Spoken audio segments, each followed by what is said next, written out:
অনেক সময় ছোট বাচ্চাদের কৃমির সমস্যা থাকে, তো ওষুধ খাওয়ালেও অনেক সময় দেখা যায় কৃমি যায় না। এরকম একটা সমস্যা আমি পড়েছি। তা আমার বড় ছেলে সাইদ, ওর কিন্তু প্রায় কৃমির সমস্যা হয়, যে কারণে দেখা যায় কি অনেক কোম্পানির ওষুধ এনে খাইয়েছি, ডাক্তার দেখিয়েছি, কিন্তু কোনোভাবেই ওষুধে কাজ হয় না। তো যে কারণে আমার এক মামি আমাকে বলেছিল আর কি, যে আনারসের মাটি খাওয়ালে তারপরে কৃমি চলে যায়। তো এই জন্য আমরা বাড়ি থেকে একবার আনিয়ে তারপর খাইয়েছিলাম। তারপর সাইদের আব্বু বলল এগুলো তো ঢাকাতেও পাওয়া যায়, তো যেখানে আনারস বিক্রি করে ওইখান থেকে আর কি আনারসের উপরের অংশটা ওইগুলো নিয়ে আসছিল। তা আমি আজকে আবার ওকে খাওয়াচ্ছি প্রায় 3 মাস পর আর কি।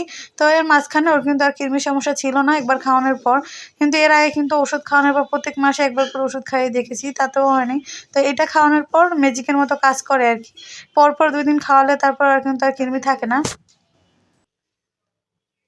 কষ্ট হইবে, তারপর কৃমির কষ্ট থাকবে না, না বাবা? সবটাই খেলো। দিতে লাগে, পানি পানি লাগে, খেলাম। মাশাল্লাহ, এখন আমার আব্বুর সব কষ্ট কমে যাবে।